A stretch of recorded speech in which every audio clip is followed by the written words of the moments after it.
മാന്യ പ്രേക്ഷകർക്ക് എൻ്റെ പ്രണാമം. കഴിഞ്ഞ കുറേ ദിവസങ്ങളായുള്ള യാത്രകളിൽ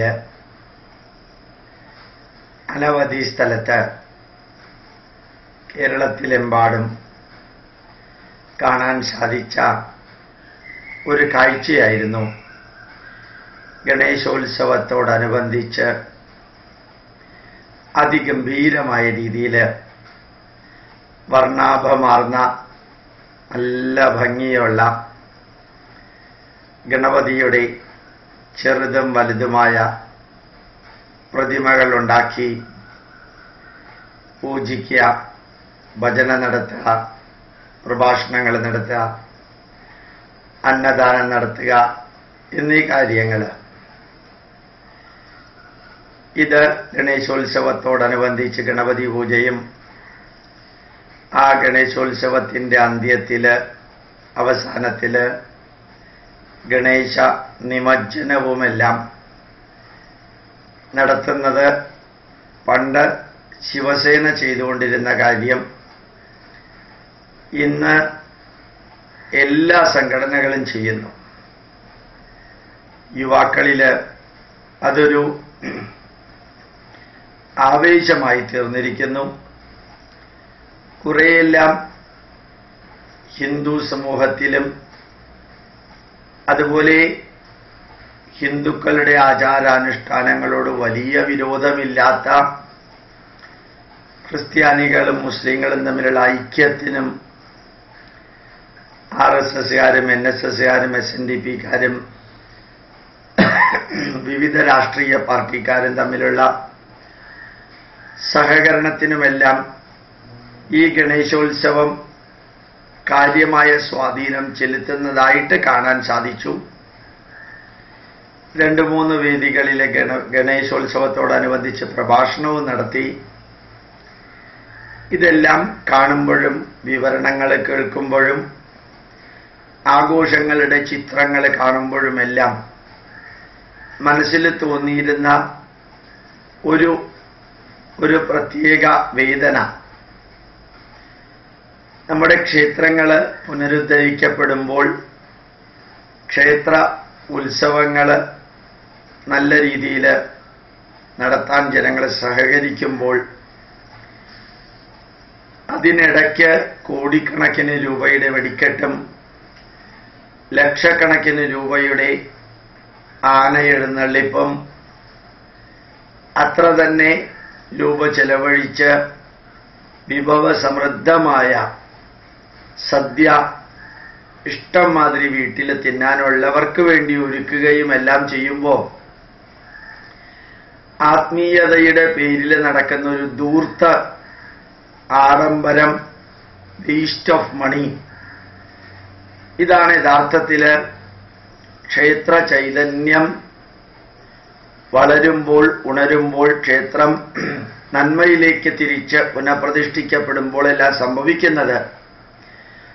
അന്നദാനവും ആനയും ആറാട്ടും വെടിക്കെട്ടും അതിനോട് ചേർന്നുള്ള മദ്യവും തീറ്റയും എല്ലാമായി ആത്മീയത മാറ്റപ്പെടുന്നു. യഥാർത്ഥ ക്ഷേത്ര ആരാധനയുമായിട്ട് ഒരു ബന്ധവുമില്ലാത്ത, കേരളത്തിൽ മാത്രമുള്ളതാണ് ഈ വെടിക്കെട്ട്, കേരളത്തിൽ മാത്രമാണ് ഈ ആന, കേരളത്തിൽ മാത്രമാണ് ഇത്രയും വിഭവസമൃദ്ധമായ സദ്യ, കേരളത്തിൽ മാത്രമാണ് അനാവശ്യമായ ആഡംബരങ്ങളെല്ലാം നടക്കുന്നത്. കേരളത്തിന് പുറത്ത് ഒരു ക്ഷേത്രങ്ങളിലും ഇങ്ങനെയില്ല. ആ ആഡംബരങ്ങൾ ആത്മീയതയുടെ മഹത്വം ഇല്ലാതെയാക്കുന്നു. തൃശ്ശൂരിൽ ചില പള്ളികളിൽ ഒഴികെ മറ്റ് ഭാരതത്തിലോ ലോകത്തിലോ ഒരു ക്രിസ്ത്യൻ പള്ളിയും ഇപ്രകാരമുള്ള ആഡംബരത്തിലൂടെ ക്രൈസ്തവരുടെ സമ്പത്ത് നശിപ്പിക്കാറില്ല. മുസ്ലിങ്ങൾ ലോകത്തിൽ ഒരിടത്തും അപ്രകാരം ചെയ്യാറില്ല. ഓരോ ക്രിസ്ത്യാനിയും ഓരോ മുസ്ലിമും അവരുടെ ദേവാലയത്തിലേക്ക് വരുന്ന പൈസ പരമാവധി പുതിയ ദേവാലയങ്ങൾ ഉണ്ടാക്കാനും പുതിയ വിദ്യാഭ്യാസ സ്ഥാപനങ്ങൾ ഉണ്ടാക്കാനും അതുപോലെ അനാഥാലയങ്ങളോ അല്ലെങ്കിൽ നല്ല കമേഴ്സ്യൽ സെന്ററുകളോ എല്ലാം ഉണ്ടാക്കാനും അവരുടെ സമുദായത്തിൽപ്പെട്ടവർക്ക് ജോലി കൊടുക്കാനും എല്ലാമായിട്ട് അവരുടെ സമ്പത്ത് ഉപയോഗിക്കുമ്പോൾ ഹിന്ദുക്കള് ഇതുപോലെ കോടികള് വെറുതെ പുകച്ചു കളയുന്നു വെടിമരുന്നിലൂടെ. വെറുതെ ആനകളെ കൊണ്ടുവന്ന് ഒരാത്മീയതയുമില്ലാത്ത വിധത്തില് ഇങ്ങനെയെല്ലാം ചെയ്തുകൊണ്ട് പോകുന്നു. അതിന്റെ വിചിത്രമായ വേറൊരു ഭാഗം ആനപൂജ, ഗജപൂജ നടത്തുന്നു. ആനയ്ക്ക് അറിയുന്നുണ്ടോ ആവോ എന്നെ ഇവര് പൂജിക്കുകയാണെന്ന്? രാത്രിയും പകലും കൂച്ചുവലങ്ങിട്ട് ഒരു വെയിലത്ത് തടമ്പും തടമ്പില്ലാത്തവരെയൊക്കെ കയറ്റി അതിനെ പരമാവധി വേദനിപ്പിക്കുന്ന ആ ആനയ്ക്ക് വേദന അറിയാൻ സാധിക്കുമെങ്കിലും ഇവരെല്ലാം എന്നെ പൂജിക്കുകയാണെന്ന് അതറിയുന്നുണ്ടോ എന്നുള്ളത് സംശയമാണ്. ഏതായാലും അതൊന്നും നമ്മളുടെ പൈതൃകത്തിന്റെ ഭാഗമൊന്നുമല്ല, ആക്കി തീർക്കാനുള്ള ശ്രമമാണ്. കുറേ അധികം പീഡിപ്പിക്കുകയും ദണ്ഡിപ്പിക്കുകയും ചെയ്തതിനു ശേഷം ഒരു ദിവസം ഒരു അരമണിക്കൂർ അതിന് പൂജ നടത്തുക, പിന്നെ കുറെ ചോറ് കൊടുക്കുക. ആനയുടെ ഭക്ഷണമേ അല്ല ചോറ്, നമ്മൾ കൊടുത്ത് ശീലിപ്പിക്കുകയാണ്.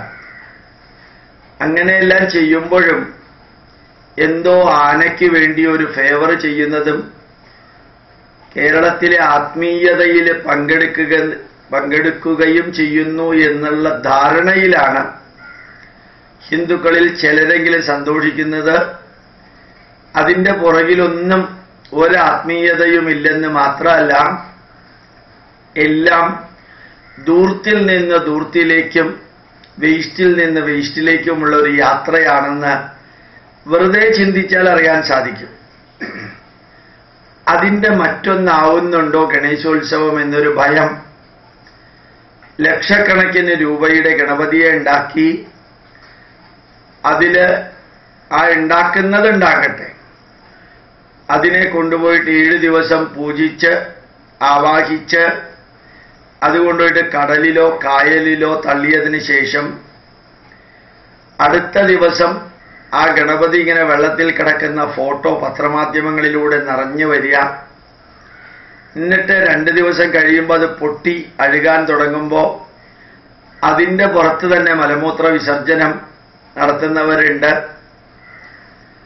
അങ്ങനെ ആരാധിച്ച് പൂജിച്ച് ആരാധിച്ച് പൂജിച്ച് വിഗ്രഹം തന്നെ അവഹേളനത്തിന് വിധേയമാകുന്ന ഒരു കാഴ്ച മിനിറ്റുകൾ കൊണ്ട് ദിവസങ്ങൾ കൊണ്ട് നടത്തുമ്പോൾ ഇങ്ങനെയുള്ള കാര്യങ്ങൾ പറഞ്ഞ് വിമർശിക്കാൻ എളുപ്പമാണ്. അങ്ങനെയല്ലാതെ പിന്നെ എന്താ ചെയ്യേണ്ടത് എന്നൊരു ചോദ്യം ചോദിച്ചാൽ, ചാലക്കുടിയിലെ ഗണേശോത്സവം നടത്തിയിരുന്ന RSSകാരാണ്. ആ ഗണേശോത്സവത്തോടനുബന്ധിച്ചുള്ള ഒരു പ്രഭാഷണത്തിൽ പങ്കെടുക്കാൻ എനിക്ക് സാധിച്ചു. ധാരാളം വ്യക്തികൾ നല്ല കൂരിച്ചൊരിയുന്ന മഴയായിട്ടും പ്രഭാഷണം കേൾക്കാൻ വന്നിരുന്നു. ആ പ്രഭാഷണത്തിന്റെ അന്ത്യത്തിൽ 3 ദിവസം മുമ്പ് ഉച്ചയ്ക്കുള്ള പ്രഭാഷണത്തിന്റെ അന്ത്യത്തിൽ ഞാൻ വ്യക്തമായി പറഞ്ഞു, ഒരു സജഷൻ നിങ്ങളുടെ മുമ്പിൽ വെക്കുകയാണ്. സ്വീകരിക്കണമെങ്കിൽ സ്വീകരിക്കുക, തിരസ്കരിക്കണമെങ്കിൽ തിരസ്കരിക്കുക, അതെല്ലാം നിങ്ങളുടെ സ്വാതന്ത്ര്യമാണ്. ഞാൻ പ്രഭാഷണം നടത്തിയ ദിവസം വൈകുന്നേരം ഗണേശ നിമജ്ജനത്തിനുള്ള എല്ലാ ഏർപ്പാടുകളും ചെയ്തിരുന്നു. ഗണേശ വിഗ്രഹം കൊണ്ടുപോകാനും അത് കൊണ്ടുപോയിട്ട് വെള്ളത്തിൽ ഇടാനുമുള്ള ഏർപ്പാടുകളും ജാഥകളും ശോഭയാത്രയും പ്രൊസഷനും പഞ്ചവാദ്യവും എല്ലാം ഏർപ്പെടുത്തി കഴിഞ്ഞിരുന്നു. അവരോട് തന്നെ പറഞ്ഞു, ഇപ്രാവശ്യം എന്തെല്ലാമാണോ ചെയ്യാൻ ആഗ്രഹിക്കുന്നത് അതേപോലെ തന്നെ ചെയ്യണം, അതിൽ യാതൊരു മാറ്റവും വരുത്തണ്ട. എങ്ങനെയാണോ പ്ലാൻ ചെയ്തിരിക്കുന്നത് അതേപോലെ ഗണേശ നിമജ്ജനം ചെയ്യണം. അടുത്ത പ്രാവശ്യം മുതൽക്ക് ഒരു പുനർവിചിന്തനത്തിന് വിധേയമാക്കണം. ലക്ഷക്കണക്കിനോ 10,000-കണക്കിനോ രൂപ ചെലവഴിച്ചുണ്ടാക്കുന്ന വിഗ്രഹം, കാണാൻ 100% ഐശ്വര്യമുള്ള വിഗ്രഹം 7 ദിവസത്തെ പൂജ കഴിഞ്ഞ് തൊട്ടടുത്ത് ഏതെങ്കിലും ഹിന്ദു സ്ഥാപനങ്ങളുണ്ടെങ്കിൽ അവിടെ, അല്ലെങ്കിൽ NSSന്റെയോ SNDPയുടെയോ ഹിന്ദു സംഘടനകളുടെയോ ഓഫീസുകൾ ഉണ്ടെങ്കിൽ അവിടെ, ഏറ്റവും ഉത്തമമായിട്ട് ഏറ്റവും അടുത്തുള്ള ക്ഷേത്രത്തിൽ അവർക്ക് വിരോധമില്ലെങ്കിൽ അവിടെ, എവിടെയെങ്കിലും ഒരു കോർണറിൽ നല്ല ഭംഗിയായ അലങ്കരിച്ച ഒരു സ്ഥലത്ത് മഴയും വെയിലും കൊള്ളാത്ത വിധത്തിൽ ആ വിഗ്രഹത്തെ അവിടെ നിർത്തുക. പ്രതിഷ്ഠിക്കുക എന്നല്ല പറഞ്ഞത്, അവിടെ വയ്ക്കുക. അടുത്ത വർഷം ഗണേശോത്സവത്തിന് മുമ്പ് തന്നെ ഇതെല്ലാം ക്ലീൻ ചെയ്ത് റീപെയിന്റ് ചെയ്യണമെങ്കിൽ റീപെയിന്റ് ചെയ്ത് ആ വെച്ചിരിക്കുന്ന സ്ഥലത്ത് നിന്ന് പ്രൊസഷനായിട്ട് പൂജിക്കേണ്ട സ്ഥലത്ത് കൊണ്ടുവന്ന് വയ്ക്കുക. 5 ദിവസമോ 7 ദിവസമോ 9 ദിവസമോ 11 ദിവസമോ എത്ര ദിവസമാണോ ആ വിഗ്രഹത്തെ പൂജിക്കാൻ ആഗ്രഹിക്കുന്നത് അത്ര ദിവസത്തെ പൂജ നടത്തുക. വലിയ വിഗ്രഹത്തിന്റെ കൂട്ടത്തിൽ ഒരു ചെറിയ വിഗ്രഹവും കൂടി വെച്ചേക്കുക. എന്നിട്ട് നിമജ്ജന ദിവസം ഈ ചെറിയ വിഗ്രഹം മാത്രം പുഴയില് അല്ലെങ്കിൽ കടലില് കുറേ ദൂരെ വെള്ളത്തിൽ കൊണ്ടുപോയിട്ട് ചെറിയ വിഗ്രഹം മാത്രം നിക്ഷേപിക്കുക. വലിയ വിഗ്രഹം തിരിച്ച് യഥാസ്ഥാനത്ത് വയ്ക്കുക. ഇങ്ങനെയാണ് കേരളത്തിലെ അപഭൃത സ്നാനവും ആറാട്ടെഴുന്നള്ളിപ്പും എല്ലാം നടത്തുന്നത്. ശ്രീപത്മനാഭസ്വാമി ക്ഷേത്രത്തിലെ വിഗ്രഹത്തിന് 10-30 അടി നീളമുണ്ട്. ആറാട്ടിന് പോകുമ്പോൾ 30 അടി നീളമുള്ള കൃഷ്ണശിലയിലെ വിഗ്രഹം അല്ല അറബിക്കടലിൽ കൊണ്ടുപോയി മുക്കുന്നത്, ഒരു ചെറിയ തടമ്പ് മാത്രമാണ്. ഏത് അമ്പലത്തിലെ ഏത് ഉത്സവത്തിനും പ്രധാന വിഗ്രഹമല്ല എഴുന്നള്ളിക്കാൻ എടുക്കുന്നതും ആറാട്ട് ഉത്സവത്തിന് കടലിലോ കായലിലോ പുഴയിലോ കൊണ്ടുപോയി മുക്കുന്നതും പ്രധാന വിഗ്രഹമല്ല, ഒരു ചെറിയ തടമ്പ് മാത്രമാണ്. അപ്പോൾ ഏത് ഗണേശോത്സവം നടത്തുന്ന വ്യക്തികളും സ്ഥിരമായിട്ടൊരു വലിയ വിഗ്രഹം ഉണ്ടാക്കിയിട്ട് വയ്ക്കുകയും വളരെ ചെറിയൊരു വിഗ്രഹം എല്ലാവരുടെയും അകമ്പടിയോടുകൂടി നിമജ്ജനത്തിന് കൊണ്ടുപോവുകയും ചെയ്താൽ ഈ ഗണേശ വിഗ്രഹം എല്ലാ വർഷവും ഉണ്ടാക്കാനുള്ള 10,000-കണക്കിന് രൂപ അല്ലെങ്കിൽ ലക്ഷക്കണക്കിന് രൂപ നമുക്ക് നഷ്ടപ്പെടാതെ വെക്കാമെന്ന് മാത്രമല്ല, ആ ഗണപതിയെ കടലിൽ പുഴയിൽ തള്ളുമ്പോൾ ഉണ്ടാകുന്ന വേദനാജനകമായ ദൃശ്യങ്ങൾ ഒഴിവാക്കുകയും ചെയ്യാം.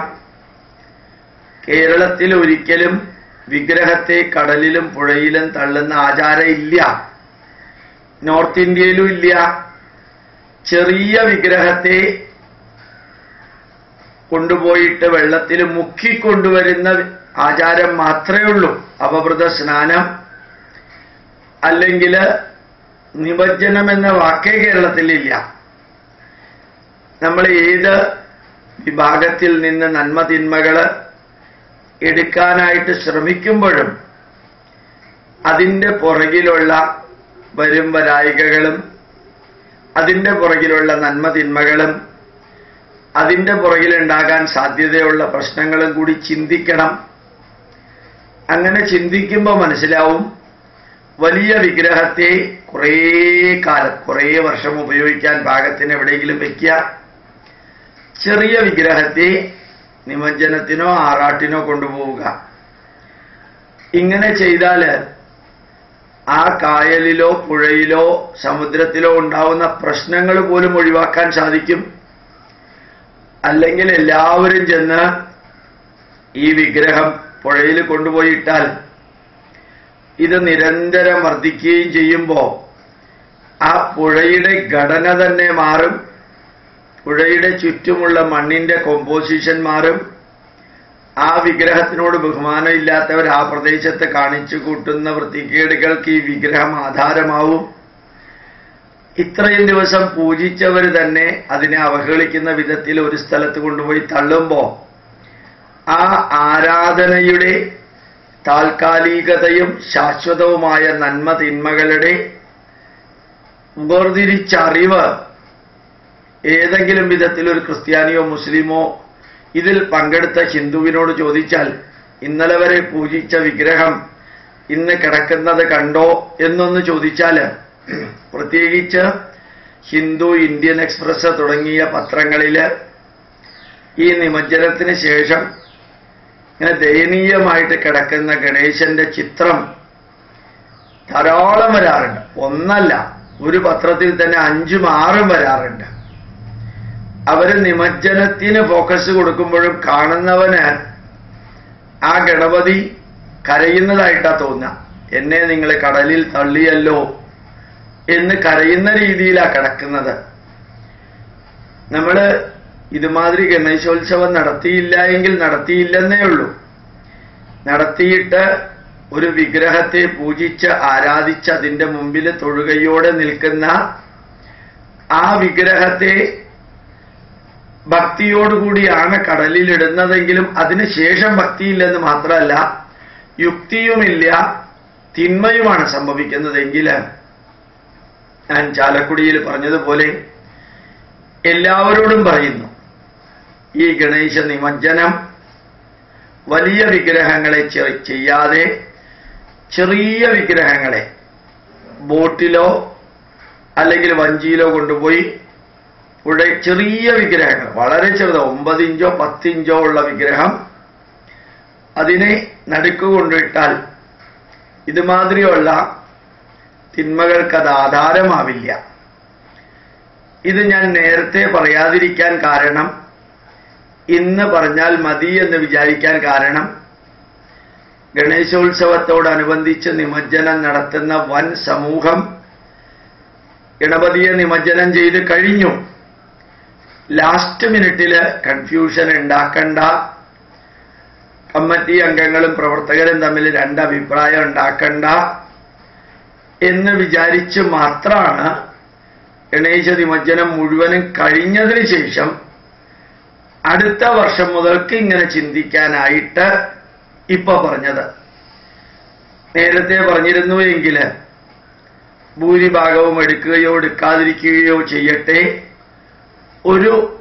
ഒരു ന്യൂനഭാഗമെങ്കിലും, ഒരു ചെറിയ ഭാഗമെങ്കിലും ഇത് ശരിയാണ്, വലിയ വിഗ്രഹത്തെ നിമജ്ജനം ചെയ്യണ്ട എന്ന് തീരുമാനിച്ചാൽ 2 വിഭാഗങ്ങളായിട്ട് മാറും കമ്മിറ്റി അംഗങ്ങള്.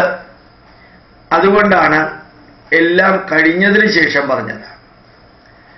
ഇതെല്ലാം ഞാൻ ചാലക്കുടിയിൽ നടന്ന ഗണേശോത്സവത്തിൽ പറഞ്ഞ് ഇറങ്ങിയപ്പോ അതിൻ്റെ സംഘാടകർ എന്നോട് വന്ന് പറഞ്ഞത്, അടുത്ത വർഷം മുതൽക്ക് സാറ് പറഞ്ഞത് ചെയ്തിരിക്കുമെന്നുള്ളത് ഉറപ്പാണ്, ഒരു സംശയമില്ല. ഞങ്ങൾക്കും ഒരു വേദനയുണ്ടായിരുന്നു, ഇത്രയും നല്ല വിഗ്രഹത്തെ ആയിരക്കണക്കിന് ആൾക്കാരുടെ മുമ്പിൽ പൂജിച്ച് ദിവസം മുഴുവനും ആരാധിച്ച് അതുകൊണ്ടുപോയിട്ട് കടലിൽ വേസ്റ്റ് തള്ളുന്ന മാതിരി തള്ളുമ്പോൾ ഏത് നല്ല വാക്ക്, നിമജ്ജനം, ആറാട്ട് എന്നുള്ള വാക്കുപയോഗിച്ചാലും ചെയ്യുന്നത് അതിൻ്റെ ഓപ്പോസിറ്റ് ആണല്ലോ, നന്മയുടെ ഓപ്പോസിറ്റ് ആണല്ലോ എന്ന് അവർ പറയുകയുണ്ടായി. അപ്പൊ അവർക്കത് മനസ്സിലാക്കാൻ സാധിച്ചു. പിന്നീട് നടന്ന പല പ്രഭാഷണങ്ങളിലും അത് ഗണേശോത്സവത്തോടനുബന്ധിച്ചിട്ടുള്ള പ്രഭാഷണമായിരുന്നില്ലെങ്കിലും ഞാൻ അവരോടും ഇത് സൂചിപ്പിച്ചപ്പോൾ എല്ലാവരും, മാർക്സിസ്റ്റ് പാർട്ടിക്കാരുൾപ്പെടെ, കോൺഗ്രസ്സുകാരും BJPക്കാരും RSSകാരും ഉൾപ്പെടെ ഇങ്ങനെ ഒരു ആൾട്ടർനേറ്റീവ് തന്നത് നന്നായി എന്നാ പറഞ്ഞത്. ഈ മാറ്റുവിൻ ചട്ടങ്ങളെ എന്നാ പറഞ്ഞിരിക്കുന്നത്, നശിപ്പിക്കുവിൻ ചട്ടങ്ങളെ എന്നല്ല. തെറ്റുകളുണ്ടെങ്കിൽ തിരുത്തിയിട്ട് നമുക്ക് അതിനെ കുറെ കൂടി ശുദ്ധീകരിക്കാൻ സാധിച്ചാൽ അത് സാവധാനത്തിലാണെങ്കിലും എല്ലാവരും സ്വീകരിക്കും. ഏത് തരത്തിലും അഭിപ്രായ വ്യത്യാസം ഉണ്ടാവാം, പക്ഷേ കുറെ കൂടി ബുദ്ധിയും യുക്തിയും ശാസ്ത്രവും അനുസരിച്ച് ചിന്തിച്ചാൽ കുറെയെല്ലാം നമുക്ക് തിന്മകൾ വരാതെ നന്മകളിലേക്ക് പോകാൻ സാധിക്കും. അറിയാതെ തിന്മകൾ വന്നിട്ടുണ്ടെങ്കിൽ ആ തിന്മകളുടെ ഇന്റൻസിറ്റി കുറച്ച് നന്മകളുടെ ഇന്റൻസിറ്റി കൂട്ടാനും നമുക്ക് സാധിക്കും. അതുകൊണ്ട് ഞാൻ എല്ലാവരെയും പങ്കെടുപ്പിച്ചുകൊണ്ട് ഭാരത നവോത്ഥാനത്തിന് ബാലഗംഗാധര തിലകനും ഗോപാലകൃഷ്ണ ഗോഖലെയും എല്ലാം ആരംഭിച്ച ആ ഗണേശോത്സവം ഇന്നും സമൂഹത്തിലെ ജനങ്ങളെ ഒരുമിപ്പിക്കാൻ പ്രയോജനപ്പെടുന്നു എങ്കിൽ അത് കുറഞ്ഞ തിന്മകളും കൂടിയ നന്മകളുമുള്ളതാവട്ടെ. വലിയ വിഗ്രഹത്തെ എന്നത്തേക്കുമായിട്ട് വയ്ക്കുക, അല്ലെങ്കിൽ 5 വർഷത്തിൽ ഒരിക്കൽ മാത്രം മാറ്റുക, ചെറിയ ഒരു വിഗ്രഹത്തെ മാത്രം നിമജ്ജനത്തിന് കൊണ്ടുപോവുക. അപ്പോൾ ശോഭയാത്ര 2-3 കാര്യത്തിനാവും. എവിടെയാണോ കൊണ്ടുപോയിട്ട് വെച്ചിരിക്കുന്നത് അവിടെ നിന്ന് പൂജാവേദിയിലേക്ക് കൊണ്ടുവരുന്നതും ഒരു ശോഭയാത്രയാവും. ആ പൂജാവേദിയിൽ നിന്ന് തിരിച്ച് എവിടെയാണോ ഉള്ളത് അവിടെ തിരിച്ചു കൊണ്ടുവയ്ക്കുന്നതും ഒരു ശോഭയാത്രയാവും. പിന്നെ ചെറിയ വിഗ്രഹത്തെ ഒരു ബുദ്ധിമുട്ടുമില്ലാതെ 10-20 ചക്രമുള്ള വണ്ടികളൊന്നും ഉപയോഗിക്കാതെ ഏതെങ്കിലും ഒരു വ്യക്തിയോ ചെറിയൊരു വാഹനത്തിലോ കടലിലേക്ക് പോകുന്നതും ഒരു ശോഭയാത്രയാവും, അല്ലെങ്കിൽ പുഴയിലേക്ക് പോകുന്നതും ഒരു ശോഭയാത്രയാക്കാം, തിരിച്ചു വരുന്നതും അതേപോലെയാക്കാം. അപ്പോൾ കൂടുതൽ ആൾക്കാരുടെ ഇൻവോൾവ്മെന്റ് ഉണ്ടാക്കുകയും ചെയ്യാമെന്ന് പറഞ്ഞുകൊണ്ട് ചിന്തിക്കാനായിട്ട് ഈ ആൾട്ടർനേറ്റീവായിട്ടുള്ള പന്താവ് നിങ്ങളുടെ മുമ്പിൽ സമർപ്പിക്കുന്നു. പ്രണാമം, നമസ്കാരം.